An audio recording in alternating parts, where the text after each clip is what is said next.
오늘은 SCP-678-KO에 대해서 보고드리겠습니다.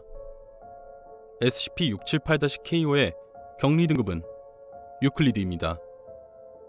SCP-678-KO는 순천만의 앞바다 일부에서 발생하는 이상 현상으로 SCP-678-KO의 유효 범위 내의 지역은 여타 무진의 지역보다도 더 안개가 짙습니다. 이 안개는 어떠한 방법으로도 제거할 수 없습니다. 이러한 SCP-678-KO의 유효 범위에서 사람이 수영이나 그 외의 수단으로 건너갈 때 해당 대상은 SCP-678-KO 속에서 나오지 못하고 실종되고 있습니다. 그러나 만약 어선 혹은 다른 선박의 형태를 띈 것을 수단으로 SCP-678-KO의 유효 범위에 진입하면 수시간 후에 해당 선박은 출발한 곳으로 돌아오게 됩니다. 다만 해당 선박 내에는 단 한 번도 선박과 같이 있던 인원들이 돌아온 적은 없으며 오직 해당 인원들이 사망했다는 흔적만이 남아 있었습니다. 최초 발견과 진입에 성공한 탐사 기록 678-KO-RS1을 기점으로 추가 실험을 진행했으나 모두 실패했습니다. SCP-678-KO가 위치한 전라남도 순천만의 항구 일부는 폐쇄되었습니다. 실험 678-KO RS7 이후로 해당 지역 인근에 거주하고 있던 토착민들은 모두 B등급 이상의 기억 소거 조치를 취하고 해당 지역에서 방출 처리되었습니다. 민간인들은 어떤 사유를 불문하고 SCP-678-KO가 발생하는 그곳 근처로는 접근하는 시도를 일체 금지하고 있습니다. 이와 관련되어 적발된 인원은 즉시 체포되어 B급 기억 소거를 투여받은 뒤 본래 사회활동으로 돌려보내야 합니다. 실험 678-KO-RS7을 기점으로 진입 기록이 없는 시기에 이례적인 변칙이 발견될 경우 즉시 담당 연구원인 3등급 박호석 박사에게 긴급 보고를 해야 합니다. 다음은 SCP-678-KO의 정체나 그 기원을 알아내기 위하여 민간 거주자와 진행한 면담 기록입니다.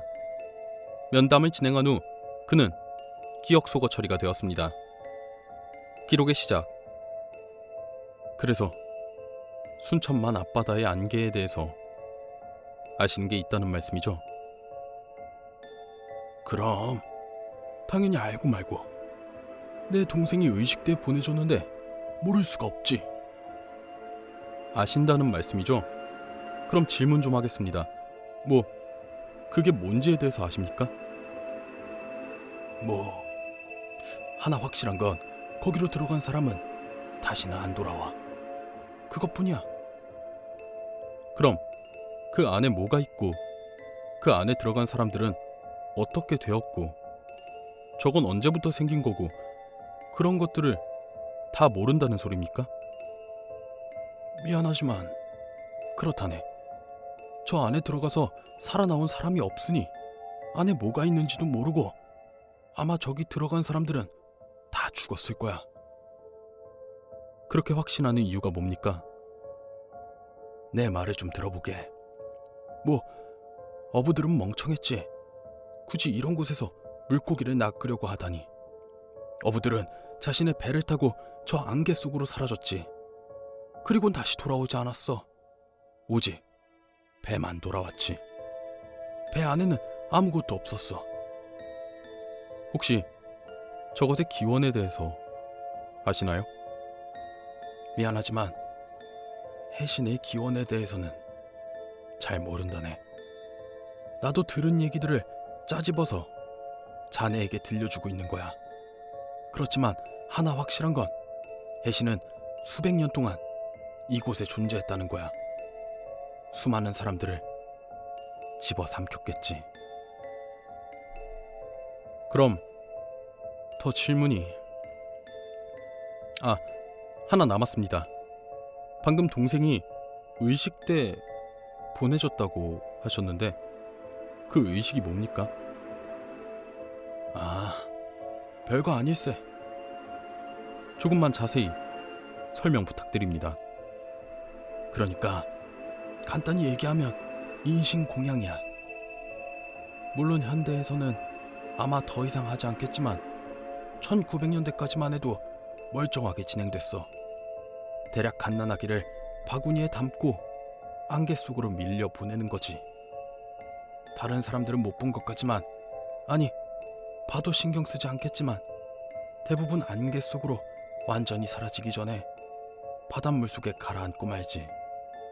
하지만 해시는 존재해. 그렇게 의식을 치르고 나면 항상 주변 바다에 물고기들이 많이 잡혔어. 그게 증거라네. 네, 알겠습니다. 그런데 이걸 물어보는 이유가 뭐지? 거기에 사람이라도 보낼 생각인가? 하나만 충고해주지. 절대로 해신을 화나게 해서는 안 된다네. 기록은 여기까지입니다. 다음은 SCP-678-KO의 내부에 어떤 변칙 존재가 위치한 것인지 확인하기 위하여 진행한 실험의 기록입니다. D-6789에게 실시간 카메라 및 음성 장치를 부여한 채로 SCP-678-KO 내부로 보내봤습니다. 해당 실험을 위해 D-6789에게 무진체 64K 기지와 연결되는 실시간 카메라 및 음성 장치를 지급하였습니다. 만약 적대적 변칙 존재가 출현하였을 때 그때를 대비하여 D-6789에게 소형 단도를 지급하였습니다. D-6789는 소형 선박을 타고 SCP-678-KO로 진입하였으며 대략 5분 동안 카메라가 안개만 보여주고 있습니다. 해당 시점으로부터 D-6789가 눈에 띄게 불안함을 표출해냈고 그 직후로 안개가 더욱 짙어지고 있습니다. 촬영 시작 6분 11초 때 카메라 전방에 바다 위에 부유하는 거대한 정체 미상의 물체가 3초간 상영하고 연결이 끊겼습니다. 이로 인해 SCP-678-KO 내부에는 외부와의 연락을 방해하는 특성이 있다고 판단되었습니다. 실험은 실패하였고 연락이 두절되었으며 4일 후 순천만의 앞바다에서 D-6789가 탑승했던 소형 선박과 동일한 선체가 출몰하였습니다. 내부에는 어떠한 유기체도 존재하지 않았고 D-6789가 연락이 끊기기 전 위치했던 자리에 다량의 혈흔이 남겨져 있었습니다. 혈흔이 묻어있는 바닥에는 혈흔으로 뒤덮인 소형 단두가 떨어져 있었습니다. 이 실험을 목격한 일부 지역 주민들은 재단에 이러한 실험을 행한 이유에 대하여 항의하였습니다. 실험 2일 후 해당 주민들 중 4명에서 5명이 집단 히스테리 증상을 보이며 자살했습니다. 그들은 다음과 같은 유서를 남겼습니다. 해신이 분노할 것이다. 해신의 분노를 잠재우기 위해 우리의 목숨을 바친다. 마지막으로 SCP-678-KO의 본질에 대해 알아내기 위해 SCP-678-KO에게 행해진 마지막 실험 678-KO-RS7의 기록입니다. 실험에 사용된 D-7280은 재단에 D 계급으로 들어오기 전 공포 등의 불안 증세를 느끼는 편도체가 손상된 인원입니다. 기록 시작. 박사님, 아직 출발하기 전인데요. 앞엔 뭐가 있는데요? 뭐지? 잘 모르겠는데 이쪽으로 다가오고 있어요. 확인하면 보고하도록. 아, 씨발. D-7280 대답해. D-7280 하나, 둘, 셋, 넷, 다섯, 여섯. 뭐라고? 보고해. 지금 무슨 상황이야? 아직 바닷가. 섬이 보이기는 해요. 아니, 이게 대체 몇 개야? 이후 기록이 종료되었습니다. 이 이상 진입하기엔 해안섬 바깥쪽에도 시체가 너무 많아 진입이 불가능하게 되어 실험은 실패로 처리되었습니다. 실험에 참여한 D-7280으로부터 이상 증세가 발견되지는 않았습니다. 추후 첨부된 기록입니다. 실험 678-KO-RS7 진행 초기에 추가적인 변칙 현상이 발현되었습니다. SCP-678-KO의 유효 범위에서 509 이상의 시체들이 순천만으로 올라왔습니다.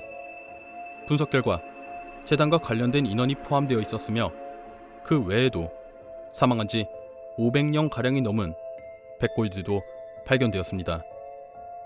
시체 더미 맨 꼭대기에는 유골로 가득한 기둥이 세워져 있었고 그 기둥에는 거의 손상되지 않은 인간의 시체가 매달려 있었습니다. 해당 시체에는 혈흔으로 기재된 다음과 같은 문구가 남겨져 있었습니다. 알고 싶었니?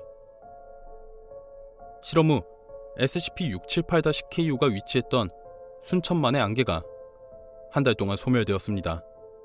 하지만 해안선 주변의 시체 더미를 포함해 이상 현상이 그대로 유지되었습니다. 이 변칙이 발생함에 따라 3급 적대 시나리오 코드가 발령되었습니다. 3급 코드가 발생한 기간 동안 SCP-678-KO에서 순천만과 가까운 다른 전라남도 일부 항구가 임시 폐쇄 조치되었습니다. 한 달 후 다시 안개가 생성되면서 변칙성이 재발되었습니다. 이어 마찬가지로 임시 폐쇄되었던 항구도 복구되었습니다. 해당 사건이 발생한 후 추가 변칙사항이 발생하기 전까지 실험은 임시 중단되었습니다. 공포의 근원을 찾으려 했지만 어쩌면 그 공포 자체가 위험이 아니었을까 생각하고 있습니다. 감사합니다.